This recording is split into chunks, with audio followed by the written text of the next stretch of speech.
upgrade my Polygon C5 29-inch to add a dropper post here for the seat. Saddle's off right now because I was already measuring it.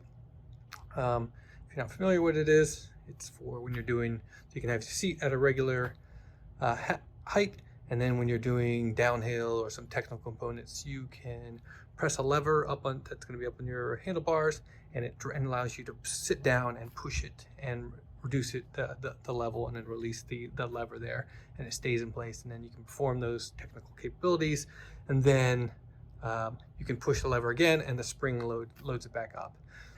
So there's two decisions to make, or to take a look at. Well, actually there's a couple, but to start off with, is your frame prepared for an internal routing?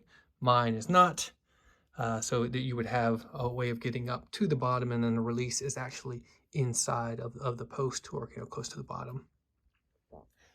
You should see there would be here, there would be this. Otherwise, when it's this way, the release is on the outside, so you have to run the cabling up the frame. I have something, I think somewhere in between, where mine does not have a front derailleur, so it has internal routing here in the front, which I think, well, I'm assuming is for the internal or the front derailleur, because it comes out here. So I'm actually going to use that to make it a little bit cleaner, and it's going to come out, and it needs to come up the post anyways, come up there. So I'm going to use that. So you just need to take a look at that, so you decide whether you want the again, internal, external. You need to know the diameter, so you need to measure that, also the amount of drop, and you can look at the TranzX website. So for example, I want to look at the travel here. That's it might be the first thing. So you have to pick the diameter. So for example, I'm looking at 27.2, and I'm interested in the 110 millimeter drop. So then I would go and look at all these figures up here, or all these numbers, and each one of these would be correspond. So again, the A is this, so that's the amount of travel. One of the first ones, another one is the minimum insertion length here, the E. So this is the minimum you have to put it in. So it has to be at least that much. So if you're looking for some large number of your drop of the total, you'd have to look at how much you have to put in. So it can't be, you can't just put in a little bit here. It has to go in a certain amount for some type of stability. So the one I looked at was the seat collar to the rails, the C, which is up here. So I was interested in that amount, just to make sure, because that's assuming that it's inserted all the way down into the bike, and that's the minimum amount you can have. And it turns out that that's 170 millimeters, and mine that's about what I actually wanted 165, or what I had my seat already set at. If you want a little bit higher than that, then you could then pull it out further. And as long as you don't go over that E, it'll work for you. If it's, that 170 is too high, you might have to drop down to this, 90 millimeter down here, and then you can kind of work it out. So just kind of look at it, kind of understand. It's a little hard to explain, but you should kind of get the idea. And so what you want to do as well is measure your existing saddle height, this distance from the bottom here to right here. And that'll give you the minimum distance that you can have. So some of them, depending on how high you like your seat, there's a lot of different measurements. It's not difficult. But also, if you have, you like it 90 centimeters up, and you pick one that has 110 drop, you obviously can't get that. So you need to decide that way as well. And then for the handlebars here, where you have the lever, you're gonna need to pick that. So again, I got the wolf tooth. Mine is 20.2, whatever, it's on 20 millimeter, like that. So I got that. You will, if you get, so you can get the dropper post that comes with everything, the release, the cabling, everything. I got just the separate components, so I had to get that separately. So I got that just Jagwire cabling as well, and I'll show you all that. So first step to do is, again, measure, then you can then you're ready to take this out, take out this, and then I've already got mine already configured here to the height I want, and I'm using the minimum height they have. So it's going to sit right here, and you can see inside here, there's a little lever here, and what the cabling is going to come up on the end of the wire here. There's a little engage, it engages that, and when you pull, that's what releases the tension on the spring and allows you to push it down. So just like the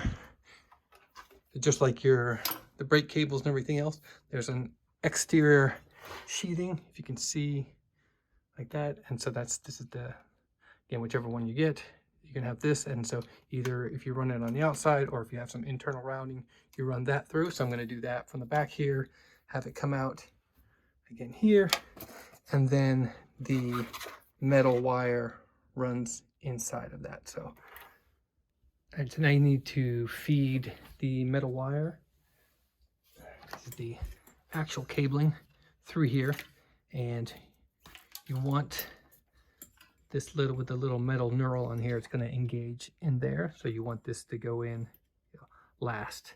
So obviously this piece needs to go in first, but at the same time there is this little plastic piece that's going to cover up the end here. So you want to put that on first, otherwise you'll have to redo it, which I have from experience knowing that.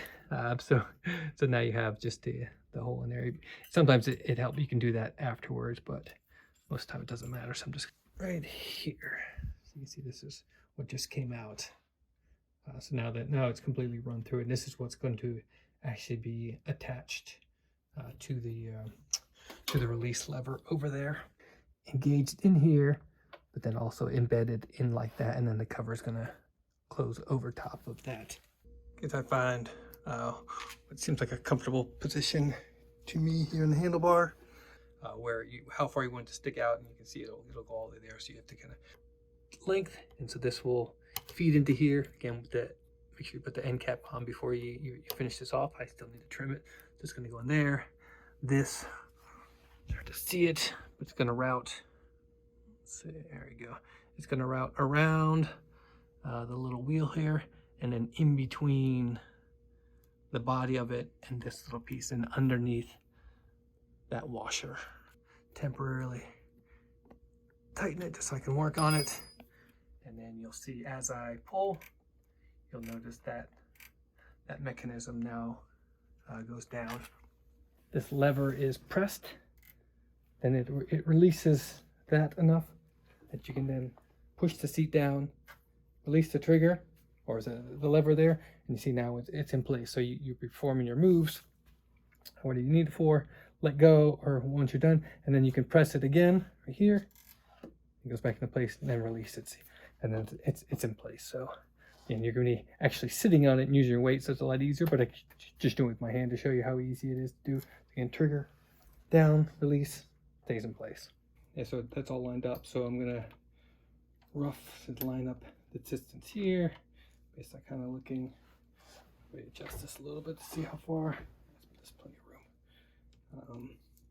And I'm going to mark on here, so it's going to be recessed in here a little bit, so I'll give it a little bit extra. All right, so I marked that, so I need to cut it. This has metal reinforcement in it, so it's not going to be easy to cut with like a razor blade or anything. So what I'm going to do is pull the wire out far enough and then clip it with end clippers. All right, so I pulled it out way more than I need to, but just make sure I don't want to accidentally cut. I only want to be cutting this sheathing. All right, kind of bend it back and forth. So now I got this to the distance that I want. I can push the cabling back through here, through the wire.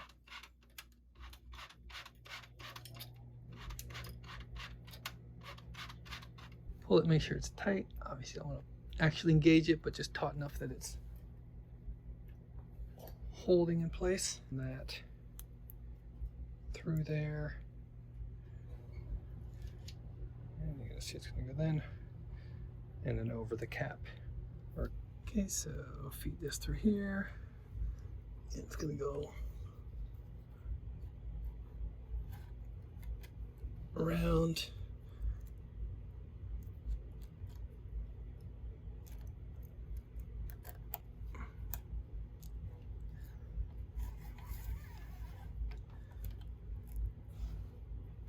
Pull that tight into there. Make sure you don't pull it too tight that you're actually engaging the mechanism by the seat. But find it good. There'll be enough room to play with a little bit. And then double checking the mechanism works.